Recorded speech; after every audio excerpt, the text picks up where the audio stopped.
Morning, boss. This week's income from the sponsors has cleared, and we're making good profit against our running costs. Hey, what's up guys, aarava here, and welcome back to another episode of my F1 2020 My Team Career Mode, episode number 18 today for the Japanese Grand Prix in Season 1. If you guys did miss the previous episode at the Russian Grand Prix, then be sure to go check that one out before you see this one. Very awesome episode in terms of a kind of milestone for the team. The first time we got into Q2 with both cars, myself and Jack Aitken, so hopefully making some progress, but Japan is a very different circuit to Russia, so there's no telling how the performance will be for us today compared to Sochi. Very flat circuit, whereas obviously Japan, Suzuka, got so much undulation. Sector 1 is a massive challenge, and then also you've got that long back straight with 130R to try and navigate and having some top-end speed there. So it's going to be a very different kind of challenge. But we move forward then into the activity timeline. Plenty of time now in between these two Grand Prix, thankfully, to actually have some activities to choose from, essentially, and try and improve the team where we can. We're going to go ahead and choose a sponsor event. Kind of no surprise, always go for those. We've also got attending F1 esports event, 4-dayer. That will improve the player acclaim of my personal player, not the team's, but obviously that feeds into the team essentially, because you have a bonus that adds on into the team acclaim at the end of every single session. And then we'll go for the power team building. I thought there's not really another way we can go about it. We either go for durability or training our teammate. I thought I'd rather go for the power train, just try and train that. We're not looking at R&D per se, so in terms of morale, that won't matter too much, but just good to, I don't know, just kind of spread the love a little bit around all the departments, because we have done a few little team building exercises on the chassis front as of late. But talking about the HQs, of course, we've now got to a point, you may have seen last episode, where we now have every single thing at tier 1, at least for the performance HQs, the aerodynamic, chassis, and powertrain. And so every single upgrade from now on costs 5 million or more in some cases of the marketing department. But I think all the base level upgrades now for tier 2 on every department on the performance ones are all 5 million. So you can see we're not even at 5 million yet. So we can't afford anything to upgrade right now. So from here on out, you may not be seeing too many HQ upgrades, or as many as we're doing essentially throughout the kind of first 18 episodes, because now we're going to have to wait that little bit longer. It might take us 2 races to even build up the cash to buy 1 HQ upgrade, and there's 4 apiece to every department, so there's going to be 12 to go over the course of the season. That's a whole season basically of tier 2 upgrades, so it is going to stretch out a little bit. So if any of you were a little bit worried maybe at the progress we're making on HQ front, we are going to get slowed down kind of by the game mechanics in that kind of way. And of course our car's still nowhere near the kind of top end obviously, but we go through the timeline then towards the Japanese Grand Prix and go through the activities, and we're waiting on obviously some upgrades to come onto the car. Mainly we've got a minor engine upgrade, we've got a major chassis update on the weight reduction, and then a minor drag reduction. You can see there the engine upgrade has come through, as well as the minor chassis upgrade on the weight redistribution, but unfortunately the drag update did fail, you can see in the bottom of the tree. But engine wise, you can see now we're kind of slap bang in the middle, and we're pretty much level pegging with Haas and Alfa Romeo on engine power, which is good news obviously, because the Ferrari cars have been a little bit too overpowered for what they are in real life, so we've had to play some catch up in the entire season trying to upgrade our Honda engine. But we remain the best Honda power on the grid compared to Red Bull and AlphaTauri. You see there I repurchased the drag reduction update, because obviously I said I don't want to spend any more, but that's a failed update, so we may as well, because it'll be a little bit cheaper. But now honestly this will be the final thing. So what we're waiting on is that drag update and the major weight reduction upgrade. That will come in next episode. Hopefully both of them come in, and that chassis upgrade doesn't fail. The Aero one can't fail now because we had to repurchase it. So those 2 upgrades coming for next episode, the USA Grand Prix, and then that will be it. We'll hold fire on any more R&D until we know what the situation is with the reset. I've been told there is one, but we've not had the kind of cutscene or indication of what's going to get reset. We could have a disaster of every single, department being reset and have to, spend so much R&D to try and get it back. So just want to be very cautious on that. So even though I do want to keep on plowing on with developing the car and keeping up with AlphaTauri, Alfa Romeo, Renault and such, we've got to be a bit cautious. And remember, it's a long-term plan, and into Season 2, we'll be thanking our lucky stars if we can try and adapt all the parts. But with all the admin done then between the 2 races, there's nothing more to do but then move into the Japanese Grand Prix. And this is where we finally get told what the R&D R&D reset is. Now, unfortunately, I missed the cutscene because I wasn't recording when the cutscene started. And apparently, if you miss the cutscene, if you back out to the main menu and come back in, it doesn't reload for some reason. So we're not going to see Carl in the flesh like we have in the last few games telling us about a reset. But obviously, you guys have seen it. It's the same cutscene, basically. So you guys have seen it before if you watched F1 career mode videos in the past. So we're going to just delve into the menus here in practice ahead of FP1 and show you what's what. So the departments that are going to get reset for us going into Season 2 are engine, chassis, and durability. So the two performance-based ones are just the engine and chassis. Of course, durability, I'm not too fussed about, to be honest, because we only did one upgrade on our own, and then, like, Honda brought a load of reliability updates for the engine themselves off their own back. But you can see now all the icons are in orange, and we've got to adapt them, or they're at risk of, well, they are at risk of just being completely just gone and made redundant. So we've got a lot of R&D points already, but I'm just going to hold off right now and just wait until after this episode just to build up some more points, just to kind of really see how much we've actually got here before I start spending, because I might want to tactically rebuy and adapt some parts, if you know what I mean, by buying some ones later on in the tree or some major upgrades versus the minor ones. But engine-wise, it's a bit of a shame that engine's going to get reset, because we've done a lot of work to get this engine to be the best Honda-powered engine, better than Renault, the Works team, and level pegging with two of the Ferrari cars. You can see, though, McLaren, I've only just noticed now, McLaren, that's why they're so good right now. They've got the second best engine on the grid. They used to be like the second worst on the grid when we started this career mode, so they've done absolutely amazing work on the engine side. Chassis-wise, I'm not too fussed, actually. The chassis gets reset, but we're already second last on the chassis side of things, so if anything, we're going to gain from a chassis reset, because everyone else will probably have way too many upgrades to adapt, or that's at least what I hope, and then we can catch up on the chassis side. And it's amazing, absolutely amazing, that the aero is not being reset. For us, this is the biggest win, because we are the 5th best team on aero. We're beating most of our rivals pretty well. We're even beating McLaren. We're pretty close to Racing Point as well, so we're doing really well on the aero side of things. So for that not to be reset is a massive win for us. And then, like I said, durability doesn't matter too much, but now we know what we're dealing with. Engine and chassis regulation change, we can do that. I think we've already got a decent amount of points, to be honest, so I'm actually confident of adapting all these parts, because, you know, we went nice and early on the kind of let's hold fire a little bit. You know, if I splurged some extra cash, you know, and R&D points on, you know, another chassis upgrade, another engine power upgrade, because we had two majors we could have done, we wouldn't have had these 2,000 points right now, and we definitely need this as a foundation, because I feel like we probably need around, I would say 4,000 R&D points, I would say, to save all this. So we're looking to hopefully get that in the next episode or two, because we generally get about 1,000 R&D points from the practice programs, and a further, you know, 300 or 400 from the quali and the race. So that's the plan of action then going forward. But let's get into the actual race weekend action. Skipping over practice, of course, to just doing the practice programs off camera and getting that fastest lap in FP1 that I won't forget about this time. And now we'll delve into Q1 and going out there for the first time in anger around Suzuka. Like I said earlier, Sochi is a very different circuit to Suzuka, so, you know, we got both cars through into Q2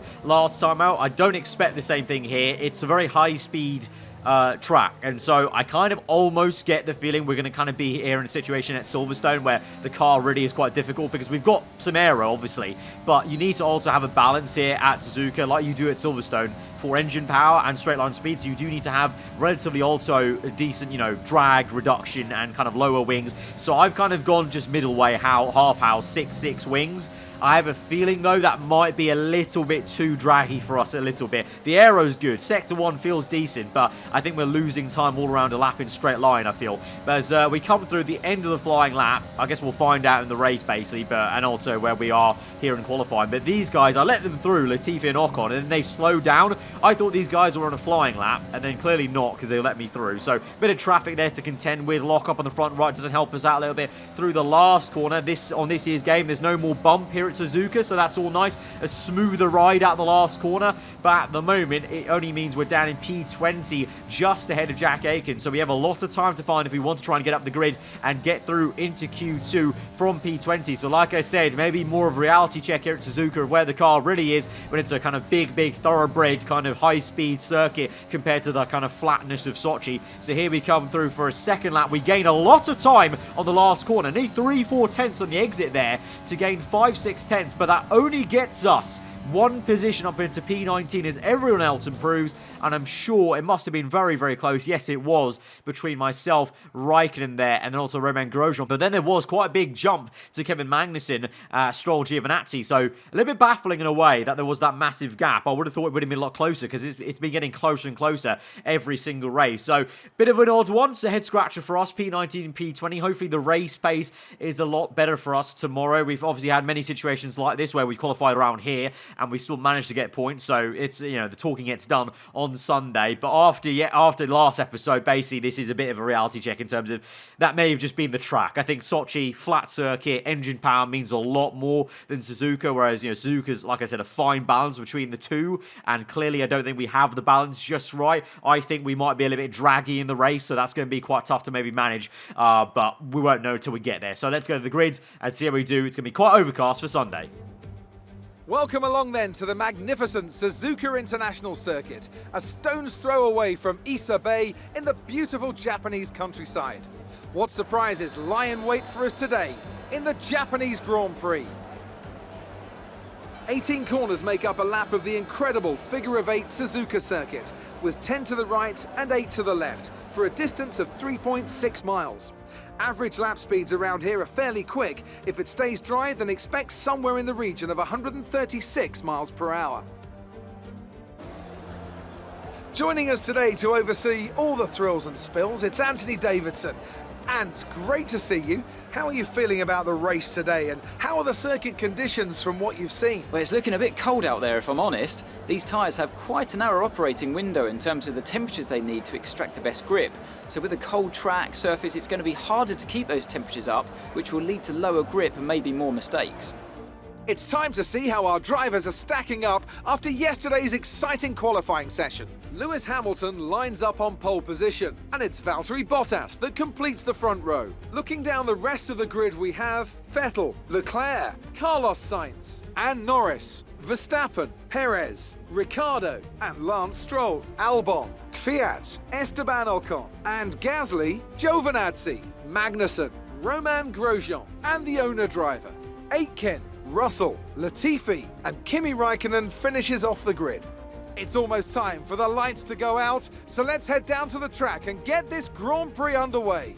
Okay, here we are then. Like I said, overcast, but no rain forecast for this race, thankfully. That'll just make things even harder than they already are going to be from P19. It's going to be a very tricky lap one. It's such a tight sector one of the tightest really of the whole season in terms of trying to navigate through and gain some positions. Turn one also historically on the F1 game, especially in the last year's game, was very tricky here at Suzuka. So I'm going to take it somewhat cautious, but also I need to be a bit aggressive as well and force the move, because you can get bullied quite a lot here around sector one around Suzuka. But in terms of strategy, it's unfortunately a bit of a drab kind of one-stop in both cases. Soft hard to hards and then medium to hards, which is a bit odd. So I have a feeling that may not be the exact story of the actual tyre wear when we get through into the actual race, because that's kind of odd to always have the same strategy but just different starting tyres. So we'll see how it goes when we get into it. Hopefully there are some cars around that do face some hard tyre wear, because we're going to try that one stop from soft tyres to the hards and try and jump some positions that way. But here we go then to 5 red lights for the Japanese Grand Prix. Very overcast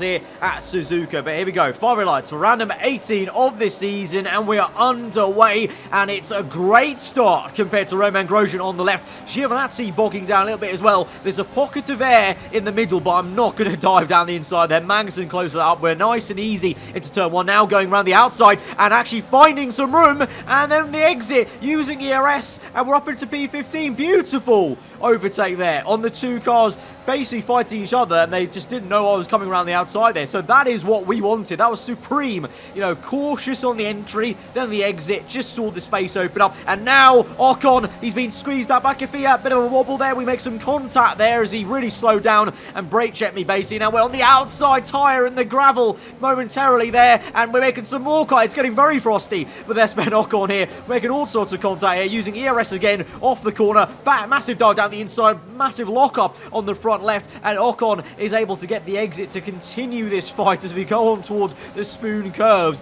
So a titanic battle with our former rival from just before. We now have got a rivalry with his teammate, Dan Ricciardo, ironically, as we now shoot one to the inside of the left-hander, but Ocon has the momentum there. We're trying our hardest, but he's got the much better line as well, and he's able to keep that position for P14, but we continue to fight off the exit, down towards 130R, blip of overtake mode, Rich Mix going, pulling alongside. It's now a drag race, bit of contact made into 130R, very sketchy indeed, but we get the job done. Little bit cheeky there, because I think we off-put him a little bit with that little bit of contact on the side pod as we entered the corner, but we got the job done with the elbows out midway through 130R, and we're up into P14. But my word, that must have been the hardest we've had to fight in a long while on lap 1 for like just one position for the entire lap here, but now we've got some clean air to work with. P14 up 5 positions there, so we've done some really great work, and now we try and get our heads down and try and close up to Kvyat and Gasly, the 2 AlphaTauris ahead of us. And like I said, with our setup, the car feeling decent in Sector 1 and gaining a lot of time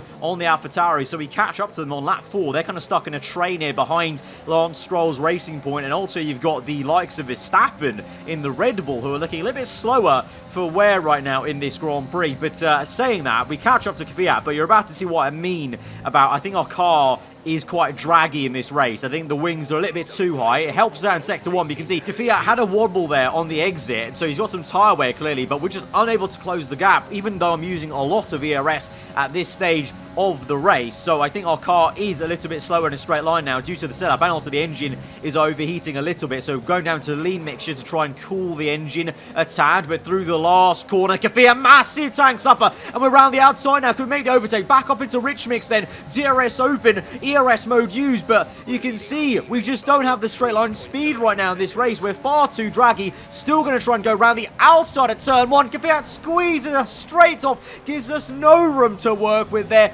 We nearly lose a position to Ocon maybe as well, and we maintain that, but Kvyat with the elbows out, very aggressive stuff there from the AI, and so now we have to recompose ourselves, cool down the engine, and go again. But now, on top of our car being a bit too draggy to catch him in a straight line, look at the bottom right. Our tyres are overheating in Sector 1 now. The tyre wear's kicking in, and these soft tyres, they're actually not that great around Suzuka. You know, the setup is fine in terms of the tyres. I've lowered the tyre pressures, as you should do on this game, to try and protect the internal carcass temperatures. But like we saw at the Spanish Grand Prix, maybe, the soft tyre is just very susceptible to overheating in Sector 1, especially if you've got quite stiff anti-roll bars and the suspension's quite stiff as well, which I do have to make sure we have the downforce and the grip levels to go through, obviously, on 1 lap pace. But that means in the race, on heavy fuel, right now, we're just chewing through these front tyres. I mean, look at that. The gap is now 2 seconds to Kvyat in a matter of 4 laps. I went from attacking him to not even being able to catch him, basically, because the tyres were that bad. So we've called in on this lap to pit in at the end of this lap, because there's no way I can continue like this. I may as well pit earlier. It's going to be about a lap or 2 earlier than the strategy was calling for at the very start of the Grand Prix, but that'll get us onto the hard tyres, and I'm really hoping, just like the Spanish Grand Prix at Catalonia, when we went onto the hard tyres actually for once were a really good race tyre, because the tyres were being tortured that much, that the kind of hard nature of those compounds basically allowed the tyres to actually work quite well in a decent working temperature rate. So we're leaving the pits now in last place, 22nd place, so a bit nerve-wracking, but I'm hoping this plan will work and the hard tyres do feel okay, and we swing through now to lap number 10 using some ERS down this straight. One of the AlphaTauris pitting. It's going to be Gasly. Where are we going to be in conjunction to him? Looks like still going to be about 2 seconds, yeah, it was about 2.3 as he exited, but of course he's on slower, colder tyres, so I've got a bit of an advantage here, so the gap's down to 1.4. We continue to push then as hard as we can. 2 personal best sectors on Sector 1, 2 and 3, and there we go, personal best lap time there. We shaved 3, nearly 4 tenths off our lap time, and we're closing up to Gasly, who is behind Kvyat. So I was pushing hard. I was hoping Kvyat was going to be behind Gasly out the pit lane, like he was before we made the pit stop, so therefore if I closed up to Gasly, I would kind of overtake to Kvyat straight away, as he exited the pit lane. But obviously I think Kvyat made the overcut work, which is kind of random because I was feeling so bad on the soft tyres, so it's kind of weird to see that he actually went longer and overtook his own teammate basically on those worn softs. But obviously maybe they've just got a bit of a more softer suspension setup potentially that's going to help those front tyres in Sector 1 especially. But you can see clearly right now got the grip and downforce and got the confidence in the cars. We now now goes sailing down the inside of here. Gasly lock up on the front left, sliding through with the rear end there, stepping out as we locked up and hit the apex. But we got the job done. Bit of a kamikaze dive, that one, I'll admit, but I had to get that one done because I was getting so frustrated of not overtaking a single car since the opening laps there. So we're up into P14 now, and we're going to close up to Kvyat, who's right behind Russell on a used set of medium tyres in the Williams. So he's yet to pit. So we're going to be in a net P13, but can we make it one more position here as we look to overtake Kvyat? He's down the inside of Russell into 130. They're both slow, and there we go. Opportunistic as ever. Round the outside of both cars. They're very fine, having to take a very wide line as Kvyat's front wing nearly assaults me on the rear end there, but we get the job done to the inside, and we're up into P12, and it's going to be some more positions as Giovinazzi is pitting. So we're up into P11 now. Kvyat comes back at us now on the outside. We're defensive to the inside line, and we're going to try and hold this through. Again, he attacks us on the inside. We hold it through again, and he's not going to get that. So we're in P11 now. Fair and square. Got the job done. Very opportunistic on Kvyat. Caught him obviously unawares as he tried to overtake Russell, and then obviously Gasly just a big dive. And now let's see if we can try and close up to Daniel Ricciardo up ahead of us in the Renault, of course, one of our other main rivals in the championship. We're only like a point or so behind him in the Constructors' Championship. Right now, he's got 1 points paying position. I've got none. So this is the fight. If we want to get points today, we have to try and close up to Ricciardo, but it's going to be easier said than done. Looks like we've got some good pace down the hard tyres versus the AlphaTauris, because we're pushing away by about 1 second there to Kvyat on lap 13, but the gap is still 2 seconds to Ricciardo. So although we're pushing away from the cars behind us, Ricciardo's got pretty much the same pace as me. So he's catching Stroll, I think, a little bit, but not that much. So I don't really know what the situation is going to be as we go through this GP now in this second phase. It may be a bit of a calmer now run to the end of this race. And the thing I'm concerned about as well is you can see on the bottom right, we're using a lot of ERS. We're down to single figures by the end of this back straight. And that just shows you how much drag there is on the car in terms of I really should have maybe compromised the setup a little bit more in terms of the downforce levels I want. It feels great in Sector 1, but we're just using too much ERS now as well. And so I'm wary at the end of this Grand Prix, we may not have a lot to play around with, so the AlphaTauris may well come back at us later on in this Grand Prix. But we do have a very interesting development in this race then. You can see that is the Red Bull of Max Verstappen locking up majorly ahead of the Renault of Ricciardo. Stroll's already passed the Red Bull car. Verstappen, he has some sort of issue. I don't know what it is. It's not a massive mechanical failure, I don't think, because he's not massively slow, but he's just not got that much pace, and Ricciardo goes to overtake him, and the Renault is passed. So Verstappen is the next car for us to try and catch, and the thing is, we are actually catching Verstappen. We weren't catching Ricciardo that much, but Verstappen, we are. We're within 1 second now, 9/10 the gap into the last few corners. Lap 17, 10 laps to go, and we've gained even more time through those corners. Verstappen has some sort of issue. As I said, though, I think it's a kind of different issue to a mechanical failure that you get with AI, because usually Jeff would radio in and tell you that they've got an issue, they're slowing down, but he hasn't told me anything about Verstappen, so I don't know what the issue is on his car. Maybe he's got very worn tyres, internal carcass temperature might be shot, you just don't know, but for some reason he's slow, and the man who we couldn't catch, Ricciardo, has gone and overtaken him, but we are catching the Red Bull, so we are faster than this Red Bull of Verstappen. So let's go and try and get him if we can on lap number 18 here. Kind of sounds very weird to say that, but to be fair also, the Red Bulls, as of late, they're getting slower and slower. You know, we saw on the R&D graph, Racing Point and McLaren are pretty much level pegging, if not overtaking Red Bull on paper on the R&D chart, and at times we have been fighting the Racing Point of Stroll and the McLaren here and there when it's had some off races. So, oh, it's Ricciardo! Oh no! Oh my god! Oh, what timing that is! And what luck that is for us! Ricciardo got an engine failure right in front of our eyes. He's slowed down Verstappen even more there on the exit of the hairpin. And so now we're up into P10 already. And so we're going for P9 instead if we can catch up to Max Verstappen here. But Ricciardo with an engine failure, probably great news for us, because remember, he's our rival in game right now for some extra team acclaim, and we weren't going to beat him. He was faster than us, so the fact he's DNF now is going to swing that rivalry back in our favour. But into the last few corners, Verstappen very slow, and we go diving down the inside, massive bit of contact. Didn't mean that, Max. Sorry, apologies there, but didn't expect him to be so slow into the brake zone for the first part of that chicane, and then he just was so slow in the middle of it as well, so I just dived down the inside there, made some contact I didn't want to make because I didn't plan on diving down the inside here, but that Red Bull really has some sort of big issue because it definitely isn't normally this slow under braking and mid-corner. So we're now pressurizing Max Verstappen, looking to overtake him on lap number 19 onto 20. Rich Mix going overtake mode engaged for a split second there, and we're going to pull out and overtake him, get back to the racing line and get the job done also on the exit as he tries to have a little look to the inside there. But we've just overtaken the Red Bull car, Verstappen, and we're up into P9 there. So happy days in terms of, obviously it's only 2 points here in this race, but the fact we've overtaken a Red Bull car is pretty astonishing to me. Obviously he's got an issue of sorts that's helping us, but I'll take that any day. But with that means that his car could get faster at any second, and on lap 23 it does start to get a little bit faster. I don't know if it's just maybe because I was also having the momentum of pulling him in and using him as a bit of a guide to catch him up, or he just got faster. But Verstappen is on the back of us now again, pressurizing us a little bit. We don't have too much ERS to play around with, like I said, so I'm trying to save some here through 130R. We're side by side, lift off to give him some room, and we're so close. Front left tyre to his bargeboard end plates there, dive down the inside to get the job done and pretty park the absolute stadium, drifting through the last curb there, down the hill to maintain P9. But that Red Bull's come alive a little bit now in this GP. I don't know if we're facing some tyre wear now of ourselves, maybe, but Verstappen is looking to overtake us again. He tries on the inside. We hold the racing line, which is the better defensive line, to be honest, into turn 1 here at Suzuka, and we're going to hold station in P9. But for how much longer can we hold this on for? We've got 3 laps to go in this Grand Prix. Verstappen tries it on the outside. Oh my! Oh, Max Verstappen, what on earth happened there?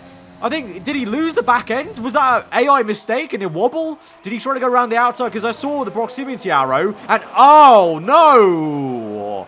Racing incident there, I would say. That's for me, that's a racing incident, because I held the racing line. I was on the racing line, and he tried something a little bit fancy and just didn't work out. Here he is on board here.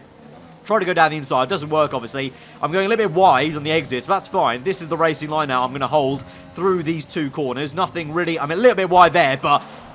Nah, I mean, I understeered for sure through the right-hander, but to me, Verstappen was just a little bit too eager, and it is very much just an unfortunate rubbing of the rear tyres. I thought when that happened on board in real time, when I look back, I thought what happened was I thought Verstappen tried something too clever and his car wobbled like kind of we've seen the AI mistakes, and he just span it into the curb. But no, he obviously got span off my rear tyre. But that is very much, I think, a racing incident, I would say. Unfortunate one for Verstappen, but thankfully we're not the ones caught up in that. So we move then on through this Grand Prix. No more pressure from Verstappen, although to be fair, Pierre Gasly in the AlphaTauri is now pressurising us as we are now feeling some tyre wear in this Grand Prix, so the hard tyres even are feeling it. So Suzuka wasn't historically a very hard track for tyre wear, to be honest, on last year's game, but on this year's game, the tyre wear definitely is affecting things quite a fair bit as the understeer is kicking in all over the shop on the lap, basically. And with that, Gasly's got a great exit off the spoon curves on the last lap of the Grand Prix to really pile on the pressure here. Last minute, Lewis Hamilton wins the Japanese Grand Prix. We're through 130R using all the ERS I can, and Rich Mix as well, defending to the inside. Gasly has a look around the outside there, fair play to him, but we're going to hold him off for a very hard fought P9. A little bit lucky as well for Ricciardo and Verstappen having issues today, but you've got to take what you can get, and obviously it was a very aggressive opening lap to get up into P14, and good work on the hard tyres to make up for what was a pretty tough first stint. After the tyre temps went in stint 1, I thought that was going to be a very dull race for the rest of it, just sitting in P14, but we made it work and got some points still. Another action-packed Japanese Grand Prix comes to an end, and what a magnificent drive to take the win here today. So Anthony, what made the difference out there today? Well, this was a real team victory. They put together a solid strategy today that appeared well suited to the conditions out on track. The driver did everything that was expected of them in the moment to really execute the team's plan to perfection, a shining example of how F1 really is a team sport. After an excellent performance at the Grand Prix, I'm sure there'll be plenty of celebrations tonight amongst the Mercedes team, and they certainly deserve it. And also coming after the end of this Grand Prix then, I realised I was the highest placed Honda-powered car in that race. So it's obviously the Japanese Grand Prix, the Honda's home GP. And I did Honda the proudest, basically, because I was the only one that finished in the points. And I finished ahead of both Red Bull cars, obviously our teammate Aiken, and both AlphaTauris there. So flying the flag for the Japanese and for our engine supplier. We moved down to P11, the championship. Lewis Hamilton is now up into the lead of the championship by 1 point to Charles Leclerc. So I haven't really focused on the Drivers' Championship, guys, because obviously we're not in the fight, so it's easy not to focus on it. But to be fair, it's a real nice AI fight between Leclerc and Hamilton here. Also, Bottas is sort of in there, but it's been Leclerc and Hamilton all season long. Very nice to see. So that's going to be also something interesting to watch maybe at the end of this season when it all goes down to Abu Dhabi, I'm sure, if it keeps on going like this and how close it's been. In terms of the Constructors' title, we are now level on points with Renault. So this could be it. Into next episode, we could try and challenge Renault for P6 in the championship. It's all still to play for. 4 episodes left. And, you know, Renault looked very, very quick. Ricciardo looked very quick before his engine failure. And also the AlphaTauris, to be fair, were right there. So it's anyone's game still for P6 down to P8. McLaren have really done amazing work in the last few episodes. I thought they were going to slip into a fight with us, but they've just continued to upgrade their car, and now they've overtaken Racing Point, now the 4th team on the grid. So fair play to them. Obviously, they've got the 2nd best engine on the grid now, like I said at the very start of this episode. So they've made some great work to get back in that fight. As we go on through to the end of the episode then, rounding out the admin, we did beat Ricciardo for 4 counts in that race because he DNF'd. So that's a very, very lucky race for us, but one that was needed. So we are now leading that rivalry against him for that extra claim with only 3 races to go in that rivalry then. And at the end of this episode, we do get nearly that 1 million bonus payout for all 3 of our sponsors. The kind of 2 bonuses for the fastest lap in FP1, and then obviously DSP Optics for getting in the points paying position. So we have a nice little total now of over $7.85 million. Very juicy amount of money, and it means we have enough money now to go ahead and purchase maybe a tier 2 upgrade on the HQ next episode. But till then, guys, if you did enjoy this one, hit that like button. Let me know what you thought in the comments below. If you're new around here, then do get subscribed for weekly Formula 1 content. I've been aarava. Hope you guys enjoy the rest of the day. I'll see you guys next time. Goodbye.